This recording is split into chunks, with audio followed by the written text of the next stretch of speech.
Hello दोस्तों, नमस्कार। एक बार जिम एजुकेशन चैनल पर आपका फिर से स्वागत है। तो आपको पता है हमने पहले टॉपिक में पढ़ा था वर्णमाला परीक्षण, तो वो हमारा टॉपिक कंप्लीट हो गया था। अब हमारा दूसरा टॉपिक है रीजनिंग का उलझन संबंधी प्रश्न। तो आपको पता है कि रीजनिंग में ये टॉपिक आता है उलझन संबंधी प्रश्न, जिसमें क्या होता है कि हमको लगता है कि इसका आंसर तो सीधा सीधा है, लेकिन वो होता नहीं है, उसका आंसर कुछ और होता है। तो आज ऐसे टॉपिक हम सॉल्व करेंगे। तो देखिए इसमें ये सवाल कैसे सॉल्व होते हैं। ये एक क्वेश्चन है, एक परिवार में 5 विवाहित जोड़े हैं तथा प्रत्येक के 4 पुत्र है। परिवार में कुल कितने सदस्य हैं? अब आपको इसका सीधा आंसर लग रहा होगा देखने से, तो क्या 5 विवाहित जोड़े हैं तो 2 पंजू 10, यानी दो दो तो ये हो गए। तो आप सीधा आंसर लगा लो कि 10 तो ये हो गए, और प्रत्येक के 4 पुत्र है तो 4 पंजे 20। तो आप क्या करोगे, 10 और 20, ये 30 आंसर सीधा निकाल दोगे। और ऑप्शन में भी आंसर होगा 30, जो आपका गलत हो जाएगा, जबकि इसका आंसर कुछ और होगा। तो ये आप देखिए इसको कैसे सॉल्व करते हैं। तो एक परिवार में 5 विवाहित जोड़े हैं, एक परिवार में 5 विवाहित जोड़े हैं, मतलब एक मेल और एक फीमेल। एक जोड़ा ये हो गया, मान लो ये है माता पिता। अब इनके 4 पुत्र है, जैसे ये इनके हो गए 4 पुत्र, ये हो गए वापस male female, male female, male female और मेल फीमेल। तो ये हो गए हमारे 5 जोड़े। एक तो ये हो गए मेन जो है हेड मेल फीमेल, फिर इनके 4 पुत्र हो गए, तो हो गए 5 जोड़े, 1 2 3 4 5। और वापस इसका और क्या है कि प्रत्येक के 4 पुत्र है, तो इनके 4 पुत्र ये हो गए, और वापस इनके 4 पुत्र, यानी कि इसके 4 पुत्र, इसके 4 पुत्र, इसके 4 पुत्र और इसके 4 पुत्र। ये आंसर ऐसे, ये सवाल ऐसे सॉल्व होगा। तो कुल टोटल कितने हो गए, 2 तो ये हो गए, ये 2 ये हो गए, 2 ये हो गए, 2 ये हो गए और 2 ये हो गए, और 4 ये हो गए। तो 2 2 4 2 6 2 8 और 2 10, तो 10 तो ये हो गए। और ये कितने हो गए, 4 4 4 4 4 तो 16, तो 16 ये हो गए। तो टोटल कितने हुए, 10 और 16 26। तो इसका आंसर क्या होगा, 26। जबकि ऑप्शन में 26 भी होगा, 30 भी होगा, 28 भी होगा और 32 भी होगा। तो आप सीधा आंसर निकाल के क्या कर दोगे, 30। हम यही गलती करते हैं। तो ये सवाल ऐसे सॉल्व होगा। एक बार वापस ये देख लीजिए, ये 5 जोड़े हो गए, मेन माता पिता इनके ये 4 पुत्र हो गए, तो 5 जोड़े हो गए सवाल के अनुसार। और वापस 4 पुत्र हो गए, तो 2 2 ये करके 10 ये हो गए और 16 ये हो गए। इसका आंसर क्या होगा, 26। तो ये उलझन संबंधी प्रश्न ऐसे आते हैं। अब एक प्रश्न और देखिए, उसको देखते हैं ये कैसा होगा। एक प्रश्न है, मैं आपको बताता हूं कि एक परिवार में 3 पिता है, एक परिवार में 3 पिता है और 3 पुत्र है। ये हो गए 3 पिता और ये हो गए 3 पुत्र है, और एक परपौत्र, 2 पौत्र है, 2 पौत्र यानी कि पोता, और एक परपौत्र है, परपौत्र है। तो परिवार में कितने सदस्य होंगे, ये सवाल दे रखा। तो हम इसका आंसर कैसे निकालेंगे, ये देखिए 3 पिता है, कम से कम सदस्य कितने होंगे, तो इसका आंसर ऐसे निकालेंगे, 3 पिता है तो 1 2 और 3, ये 3 पिता हो गए। कैसे देखिए, नहीं 3 पिता है तो ये हो गए 3 पिता। अब 3 पिता कैसे हुए, इसका पापा ये हो गए 1, वापस इसका पापा ये हो गए 2, और ये वापस इसका पापा, तो ये कितने हो गए, 3 तो पापा हो गए। पहले हमारा बिल्कुल सही जा रहा है। फिर 3 पुत्र है, तो 3 पुत्र हो गए। ये देखिए इसका पुत्र ये 1, और इसका ये पुत्र 1, और इसका पुत्र ये 1, तो 3 पुत्र भी हो रहे हैं, यानी कि 4 ही संख्या में 3 पिता भी हो रहे हैं, 3 पुत्र भी हो रहे हैं, और वापस 2 पौत्र। 2 पौत्र हम देखेंगे तो 2 पौत्र कैसे होंगे, तो पौत्र यानी पोता। तो ये देखिए, ये इसका पापा हो गया, तो इसका बेटा हो गया इसका दादा, यानी इसका ये दादा हो गया ऊपर वाला। तो एक इसका पोता ये हो गया 1, और इसका पोता हो गया 1, क्योंकि ये इसका बाप और इसका बाप, ये तो हो गया पोता। तो 2 पौत्र भी हो गए। यहाँ पर हमारे 3 पिता हो गए, 3 पुत्र हो गए और 2 पौत्र हो गए।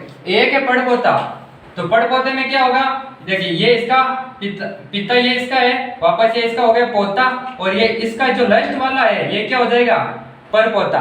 तो हमारा ये क्या हो गया, एक परपोता। तो आंसर हमारा कितना होगा, कम से कम कितने सदस्य होंगे, तो ये कम से कम कितने सदस्य, 2 3 4, 4 ही सदस्यों में हम ये सब शामिल कर सकते हैं। ये 4 ही इसका आंसर होगा। ठीक है, समझ में आ गया होगा। वरना हम इसका सीधा आंसर गलत भी निकाल सकते हैं कि 3 पिता अलग बना देंगे, 3 पुत्र अलग बना देंगे, फिर 2 पोते इसमें से ले लेंगे, तो हमारा 10-12 आंसर हम निकाल देंगे। तो आंसर ऐसे नहीं होगा, ये सॉल्व ऐसे होगा। ये उलझन संबंधी प्रश्न है, क्योंकि हमें उलझाता है कि हम कुछ और करें।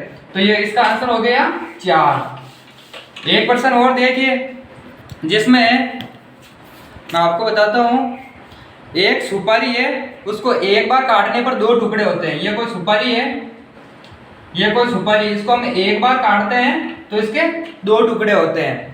तो बताओ सुपारी को 3 बार काटे तो कितने टुकड़े होंगे? तो हम सीधा आंसर क्या निकालेंगे, एक बार काटते हैं तो 2 टुकड़े होंगे, तो 3 बार काटेंगे तो 6 टुकड़े होंगे। ये हम आंसर निकालेंगे, जबकि ये आंसर गलत है और ऑप्शन में ये दे रखा होगा जिसको हम गलत करके आ जाएंगे, जबकि आंसर ये नहीं होगा।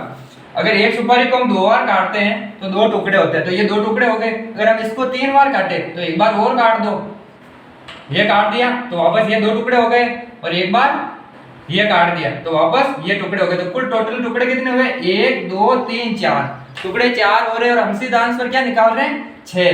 तो इसका आंसर 6 नहीं होगा, इसका आंसर होगा 4। एक बार वापस समझ लो, देखो कि ये कैसे होता है। एक सुपारी है, इसको हमने 2 बार काटा, एक बार काटा, तो एक बार काटे तो ये 2 टुकड़े हो गए। अब हम इसको इसी को वापस 3 बार काटेंगे तो ये कितना होगा? एक बार तो काट दिया, 2 बार, तो ये वापस इसको यहाँ से काट दो तो ये 2 टुकड़े हो गए वापस, और एक यहाँ से काट दो तो हमने कितने काटे बार?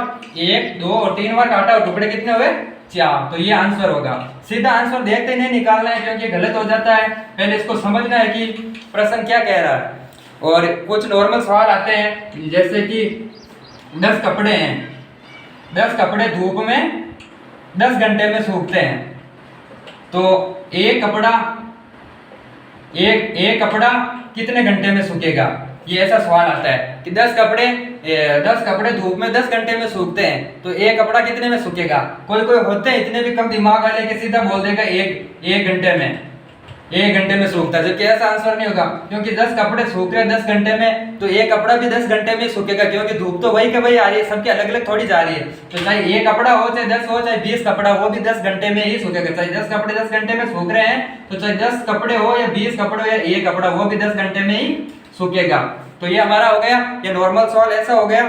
और मैं आपको एक सवाल और बताता हूँ, जिसमें होता है कि जैसे ये न्यूनतम, सवाल को सही देखना कि सवाल क्या कह रहा है। एक सवाल है, न्यूनतम बतखों की संख्या क्या है जो निम्न प्रकार के समूह में तैर सकते हैं। जैसे कि सवाल दे रखा क्वेश्चन कि 2 बतख एक बतख के आगे, 2 बतख एक बतख के आगे, और 2 बतख एक बतख के आगे और 2 बतख एक बतख के पीछे, 2 बतख एक बतख के पीछे, और एक बतख 2 बतख के बीच में। इसका आंसर क्या होगा? न्यूनतम बतखों की संख्या क्या होगी? सवाल में ये दे रखा होगा अधिकतम या न्यूनतम, तो हमें न्यूनतम दे रखा, तो न्यूनतम बतखों की संख्या हम कैसे निकालेंगे? 2 बतख एक बतख के आगे, तो 2 बतख है एक बतख के आगे, तो ये हो गई एक बतख, और इसके आगे हो गई ये 2 बतख। ये एक बतख हो गई, सवाल दे रखा 2 बतख एक बतख के आगे, तो ये एक बतख आगे 2 बतख, वापस है 2 बतख एक बतख के पीछे, तो ये 2 बतख हो गई इस एक बतख के पीछे। 3 में हमारा सवाल सॉल्व हो रहा है। 2 बतख जो हो रही है, 2 बतख हो रही है एक बतख के आगे, वापस 2 बतख है एक बतख के आगे हो रही है, वापस एक बतख 2 बतख के पीछे, तो ये एक बतख हो गई 2 बतख के पीछे। तो ये आंसर हो गया। और जो एक बतख है 2 बतख के बीच में, तो जो एक बतख है ये एक बतख हो गई 2 बतख के बीच में, तो हमें न्यूनतम कर, यहाँ पर वहां पर 3 भी दे रखा होगा, 5 भी दे रखा, 6 ऑप्शन में, तो हमारा आंसर क्या होगा? 3। हमें न्यूनतम ज्ञात करने के कम से कम कितनी बतखों में हम इसको बिल्कुल सेट कर सकते हैं। तो ये हो गई 2 बतख एक बतख के आगे, तो ये एक बतख हो गई, 2 बतख आगे हो गई, 2 बतख एक बतख के पीछे, तो ये हो गई 2 बतख इस बतख के पीछे, और एक बतख 2 बतख के बीच में, तो ये हो गई एक बतख 2 बतख के बीच में। तो हमारा आंसर हो गया 3। तो दोस्तों ऐसे उलझन संबंधी प्रश्न होते हैं, ये ज्यादा वीडियो को लंबा नहीं करेंगे, इससे और थोड़े हार्ड सवाल हम लेके आएंगे दूसरे वीडियो में। जो उलझन संबंधी होते हैं उसमें हम देखेंगे, कुछ सवाल आते हैं कि 2 गायें हैं, एक गाय है एक बकरी है, कितने पैर होंगे, कितने सींग होंगे, कितने उसके मुंह होंगे, ये सब सवाल आते हैं उलझन संबंधी प्रश्न, तो हम वो आगे सॉल्व करेंगे। फिलहाल हम इस वीडियो को यहीं खत्म करते हैं, ज्यादा वीडियो को लंबा नहीं करना चाहेंगे। अगर वीडियो आपको पसंद आए तो चैनल को सब्सक्राइब करें, लाइक करें और सपोर्ट करें, और ऐसे वीडियो हम आगे लाते रहेंगे रीजनिंग के, इसलिए सपोर्ट बनाए रखें। धन्यवाद।